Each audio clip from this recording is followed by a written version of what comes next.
ನಮಸ್ಕಾರ ಎಲ್ಲರಿಗೂ. ಇವತ್ತು ಈ ಗದೆ ಯೂಸ್ ಮಾಡಿ ದೇವಿಗೆ ಒಂದು ಕಿರೀಟ ಮಾಡೋಣ ಅಂತ. ಅದಕ್ಕೆ ಈ ಮುತ್ತುಗಳು ಬೇಕು ಮತ್ತು ಪ್ಲಾಸ್ಟರು ಮತ್ತು ಗಮ್ ಇದ್ದರೆ ಸಾಕು.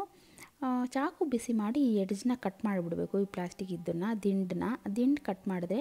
ನೆಕ್ಸ್ಟು ಉಳಿದಿರೋ ಪಾರ್ಟಿಗೆ ದೇವಿ ಮುಖವಾಡ ಮೆಜರ್ ಮಾಡಿ, ನನ್ನ ಹತ್ರ ಟೇಪು ಸಿಗಲಿಲ್ಲ, ಅದಕ್ಕೆ ನಾನು ಇದೇ ಥರ ಮೆಜರ್ ಮಾಡ್ಕೊತೀನಿ ಅಂದಾಜು ಮೇಲೆ.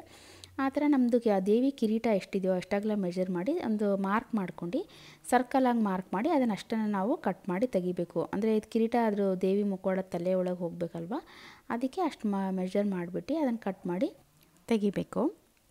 ನೆಕ್ಸ್ಟು ಅದನ್ನು ಮತ್ತೆ ಮೆಜರ್ ಮಾಡಿ ನೋಡಿ ಹಾಕಿ ಕರೆಕ್ಟಾಗಿ ಕೂರ್ತೀವಿ ಅಂತ. ಇಷ್ಟಿದ್ರೆ ಸಾಕು ನಮಗೆ.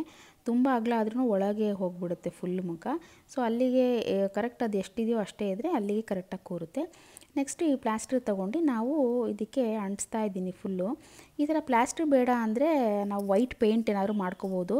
ನಾನು ಹೀಗೆ ಪ್ಲಾಸ್ಟರ್ ಅಂಟಿಸಿದ್ರೆ ಈಸಿ ಆಗುತ್ತೆ ಅಂತ ಅಂಟಿಸ್ತಾ ಇದ್ದೀನಿ. ಇದು ಫುಲ್ ಆರೆಂಜ್ ಇದೆ ಅಲ್ವಾ, ಆರೆಂಜ್ ಎದ್ದು ಕಾಣುತ್ತೆ ಅಂತ ಹೇಳಿ ನಾನು ವೈಟ್ ಬೇಸ್ ಬೇಕು ನನಗೆ, ಅದಕ್ಕೆ ವೈಟ್ ಬೇಸ್ ಮಾಡ್ಕೊಳೋಣ ಅಂತ ಹೇಳಿ ಈ ಥರ ಪ್ಲಾಸ್ಟರ್ನ ಅಂಟಿಸ್ತಾ ಇದ್ದೀನಿ. ಈ ಥರ ನಾನು ಆಲ್ಮೋಸ್ಟು ಫುಲ್ಲು ಅರ್ಧ ಇದು ಎಂಥ ಗದೆ ಇದಕ್ಕೆ ಅಂಟಿಸಿದ್ದೀನಿ. ಹಿಂದೆ ಏನು ಕಾಣಿಸಲ್ಲ ಅಂತ ಬಿಟ್ಟಿದ್ದೀನಿ. ಬೇಕಾದರೆ ಅಲ್ಲೂ ನಾವು ಅಂಟಿಸ್ಕೋಬೋದು. ಇಲ್ಲ ಅಂದರೆ ಬೆಟರ್ ಅಂದರೆ ನಾವು ವೈಟ್ ಪೇಂಟ್ ಫುಲ್ ಮಾಡಿಬಿಟ್ರೆ ಅಕ್ರಲಿಕ್ ಪೇಂಟು ಚೆನ್ನಾಗಿ ಕವರಪ್ ಆಗುತ್ತೆ. ಒಂದು 3-4 ಲೇಯರ್ ಹೊಡಿಬೇಕು. ಈ ಟೇಪ್ನೂ ಅಷ್ಟೇ ನಾನು 3-4 ಲೇಯರ್ ಹಚ್ಚಿದ್ದೀನಿ, ಆವಾಗ ಒಂದು ಸ್ವಲ್ಪ ಇಷ್ಟು ದಪ್ಪಕ್ಕೆ ಬಂದಿದೆ. ನೆಕ್ಸ್ಟ್ ಗಮ್ನ ನಾವು ನೀಟಾಗಿ ಹಚ್ಕೊಂಡು ಲೈನ್ ಪ್ರಕಾರ ಆಮೇಲೆ ಒಂದೊಂದೇ ಮುತ್ತನ್ನು ಅಂಟಿಸ್ಕೊತಾ ಬರಬೇಕು. ನೀಟಾಗಿ ಜೋಡಿಸ್ಕೊಂಡು ಒಂದೇ ಲೈನಲ್ಲಿ ಬಂದರೆ ಒಂಥರ ಈವನ್ನಾಗಿ ಚೆನ್ನಾಗಿ ಕಾಣುತ್ತೆ. ಸುಮ್ಮನೆ ಹೆಂಗೆ ಬೇಕಂಗೆ ಅಂಟಿಸಿದ್ರೆ ಅಷ್ಟು ಚೆನ್ನಾಗಿ ಲುಕ್ ಬರೋಲ್ಲ. ಸೊ ನೀಟಾಗಿ ಅದ್ರ ಪಕ್ಕ ನೀಟಾಗಿ ಒಂದೊಂದೇ ಮಾಡಿ ಎಲ್ಲ ಮುತ್ತನ್ನು ಅಂಟಿಸ್ಕೊತಾ ಬರಬೇಕು. ಇವಾಗ ಅದೆಲ್ಲ ಮುಗಿದ್ಮೇಲೆ ಅದೇ ರಿಂಗ್ ಕಟ್ ಮಾಡಿದ್ದೇ ಉಳಿದಿತ್ತಲ್ವ, ಅದನ್ನೇನಕ್ಕೆ ವೇಸ್ಟ್ ಮಾಡೋದು ಅಂತ ಹೇಳಿ ಆ ರಿಂಗಿಗೆ ನಾನು ಬಟ್ಟೆ ಸುತ್ತಾ ಇದ್ದೀನಿ, ಕಪ್ಪು ಬಟ್ಟೆ. ಇದಂದರೆ ಗೊಂಡೆ ಥರ ಮಾಡೋಕ್ಕೆ, ಅದಕ್ಕೋಸ್ಕರ ಈ ಕಪ್ಪು ಬಟ್ಟೆನ ಸುತ್ತಾ ಇದ್ದೀನಿ.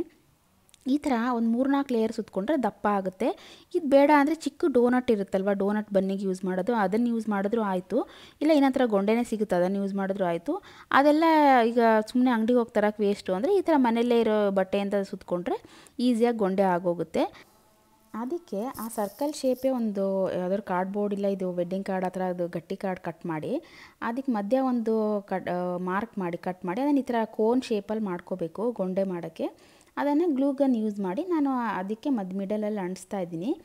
ಆ ಕೋನಿಗೆ ಮತ್ತೆ ನಾನು ಡೆಕೋರೇಟ್ ಮಾಡೋಕ್ಕೆ ಅದ್ರ ಸುತ್ತ ನಾನು ಮತ್ತೆ ಗಮ್ ಹಾಕಿ ಈ ಥರ ಮುತ್ತು ಅಂಟಿಸ್ತಾ ಇದ್ದೀನಿ. ಮುತ್ತು ಒಂದು ಲೇಯರು, ಇನ್ನೊಂದು ಲೇಯರ್ ಕೆಂಪು ಕುಂದನ್ನು, ಮತ್ತು ಇನ್ನೊಂದು ಲೇಯರ್ ಹಸಿರು ಕುಂದನ್ನು, ಆ ಥರ ನಾನು ಫುಲ್ಲು ಡೆಕೋರೇಟ್ ಮಾಡಿ ತುದಿ ತನಕ ಇದು ball chain, stone chain, beads ಎಲ್ಲ ಯೂಸ್ ಮಾಡಿ ಫುಲ್ಲು ಕವರ್ ಮಾಡಿದ್ದೀನಿ. ನೋಡಿ ಹೇಗೆ ಕಾಣ್ತಾ ಇದೆ ಅಂತ. ಆಮೇಲೆ ಇದು ರೆಡಿ ಆಯಿತು. ಇದಕ್ಕೆ ನಾನು ಮತ್ತೆ ಮಿಡಲಲ್ಲಿ ಒಂದು ಸ್ವಲ್ಪ ನೇತಾಡೋ ಥರ ಇರಲಿ ಅಂತ ಒಂದು ದಾರಕ್ಕೆ ಇದು ಮುತ್ತೆಲ್ಲ ಪೋಣಿಸಿ ಇದನ್ನು ಒಂದು ಅಂಟಿಸಿದ್ದೀನಿ, ಅಲ್ಲೇ ಸ್ಟಿಕ್ ಮಾಡಿದ್ದೀನಿ. ಚೆನ್ನಾಗಿ ಕಾಣ್ತಿದೆ ಅಲ್ವಾ. ಆಮೇಲೆ ಒಂದು ಪೆಂಡೆಂಟ್ ಥರ ಮಾಡೋಕ್ಕೋಸ್ಕರ ಕಿರೀಟ ಮಧ್ಯೆ ಅಂಟಿಸೋಕ್ಕೆ ಈ ಥರ ಶೇಪಲ್ಲಿ ಒಂದು ಚಿತ್ರ ಬಿಡಿಸ್ಕೊತಾ ಇದ್ದೀನಿ. ಇದನ್ನು ನಾನು ಕಟ್ ಮಾಡಿ ಅದಕ್ಕೆ ನಾನು ಹಿಂಗೆ ಮತ್ತೆ ಕುಂದನ್ಸು ಸ್ಟೋನ್ಸು ಎಲ್ಲ ಸ್ಟಿಕ್ ಮಾಡ್ತೀನಿ. ಇದೊಂಥರ ಪೆಂಡೆಂಟು ಮಿಡಲಲ್ಲಿ, ಕಿರೀಟ ಮಿಡಲಲ್ಲಿ ಅಂಟಿಸಿದ್ರೆ ಚೆನ್ನಾಗಿ ಕಾಣುತ್ತೆ. ಇದು ಭರತನಾಟ್ಯ ಹಾಕೋರೆಲ್ಲ ಈ ಟೈಪ್ ಪೆಂಡೆಂಟು ಎಲ್ಲ ಯೂಸ್ ಮಾಡ್ತಾರೆ, ಅವ್ರಿಗೆ ಗೊತ್ತಿರುತ್ತೆ ಮಾಡೋರಿಗೆ. ಆ ಥರ ಕಾಣಲಿ ಅಂತ ಸ್ವಲ್ಪ ಸಿಮಿಲರು ರೆಡ್ ಸ್ಟೋನು, ಗ್ರೀನ್ ಸ್ಟೋನು ಮತ್ತು ಮಧ್ಯದಲ್ಲಿ ಸ್ವಲ್ಪ ಮುತ್ತು ಮತ್ತು ಸ್ಟೋನು ಆ ಥರ ಎಲ್ಲ ಯೂಸ್ ಮಾಡಿ ನಾನು ಇದನ್ನು ಡೆಕೋರೇಟ್ ಮಾಡಿ ರೆಡಿ ಮಾಡಿದ್ದೀನಿ. ಅದನ್ನು ಗ್ಲೂ ಡ್ರಾಪ್ ಯೂಸ್ ಮಾಡಿ ಅದನ್ನು ಕಿರೀಟದ ಮೇಲೆ ಸ್ಟಿಕ್ ಮಾಡ್ತೀನಿ. ನೋಡಿ ಇದು ಮಿಡಲಲ್ಲಿ ಈ ಥರ ಅಂಟ್ಸೋಕ್ಕೋಸ್ಕರ ಈ ಪೆಂಡೆಂಟ್ ಮಾಡಿದ್ದು ನಾನು. ಆಮೇಲೆ ಆ ಗೊಂಡೆ ರೆಡಿ ಮಾಡಿಟ್ಟಿದ್ವಲ್ಲ ಅದಕ್ಕೆ ಮತ್ತೆ ಗ್ಲೂ ಗನ್ ಯೂಸ್ ಮಾಡಿ ಗಮ್ ಹಾಕಿ ಅದನ್ನು ಸೈಡಿಗೆ ಅಂಟಿಸ್ತಾ ಇದ್ದೀನಿ. ಸೈಡಿಗೆ ಇರುತ್ತಲ್ವ ಗೊಂಡೆ ಯಾವಾಗಲೂ, ಅದನ್ನು ಸೈಡಿಗೆ ಅಂಟಿಸ್ತಾ ಇದ್ದೀನಿ. ಆಮೇಲೆ ಅದು ಎಡ್ಜಸ್ಸು ಇದು ಕಾಣಬಾರ್ದು ಅಂತ ಅಲ್ಲೊಂದು ಸ್ಟೋನ್ ಚೈನ್ ಲೇಸ್ ಥರದನ್ನು ಎಡ್ಜಿಗೆ ಫುಲ್ಲು ರೌಂಡಾಗಿ ಅಂಟಿಸ್ತಾ ಇದ್ದೀನಿ. ಇಷ್ಟೇ ನೋಡಿ, ಇದೇ ಕಂಪ್ಲೀಟ್ ಲುಕ್ಕು. ದೇವರಿಗೆ ಹಾಕಿದಾಗ ಈ ಥರ ಕಾಣುತ್ತೆ. ಇದು ಹೇಗೆ ಕಾಣ್ತಾ ಇದೆ ಅಂತ ಕಮೆಂಟ್ ಮಾಡಿ ತಿಳಿಸಿ. ವಿಡಿಯೋ ಇಷ್ಟ ಆದರೆ ಲೈಕು, ಶೇರು, ಸಬ್ಸ್ಕ್ರೈಬ್ ಮಾಡೋದು ಮರಿಬೇಡಿ. ಮತ್ತು ಇದರಲ್ಲಿ ಚೂರು ಮುಖವಾಡದ್ದು ಚಿಕ್ಕದು ಅನಿಸ್ತಿರ್ಬೋದು, ಬಟ್ ಫುಲ್ ರೆಡಿಯಾಗಿ ಸೀರೆ ಎಲ್ಲ ಉಟ್ಟಾಗ ತುಂಬ ಚೆನ್ನಾಗಿ ಕಾಣುತ್ತೆ.